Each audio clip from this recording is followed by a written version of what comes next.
coming to say moo. With big brown eyes and a friendly stare, the cow says moo everywhere. Who says meow? Who says meow? It's the cat with a soft little meow. With whiskers so long and paws so neat, the cat says meow, so sweet. Who says moo? Who says meow?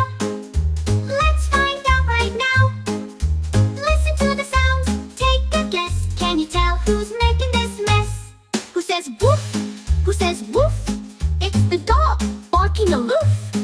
With a wagging tail and ears that flap, the dog says woof with a happy clap. Who says oink?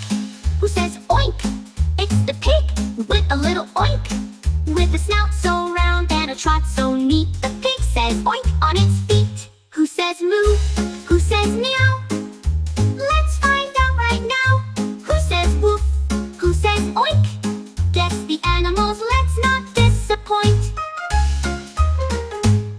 Who says quack? Who says quack? It's the duck with a quack quack. With feathers so soft and a yellow beak, the duck says quack, let's take a peek. Who says baa? Who says baa? It's the sheep with a baa baa.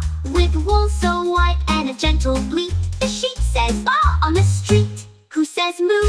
Who says meow? Let's find out right now. Who says woof? Who says oink? Who says quack? Who says baa? Who says roar? Who says roar? It's the lion with the mighty roar. With a golden mane and a loud strong sound, the lion's roar echoes all around. Who says chirp? Who says chirp? It's the bird with the cheerful chirp. With wings that flutter and a tiny beak, the bird says chirp, so sweet. Who says moo? Who says meow? Let's find out right now. Who says woof? Who says oink? Who says quack? Who says baa? Who says roar? Who says chirp? Now we've guessed what fun we've had. Animal sounds make us so glad. From moo to roar, from baa to meow. Guess the sound, let's take a bow.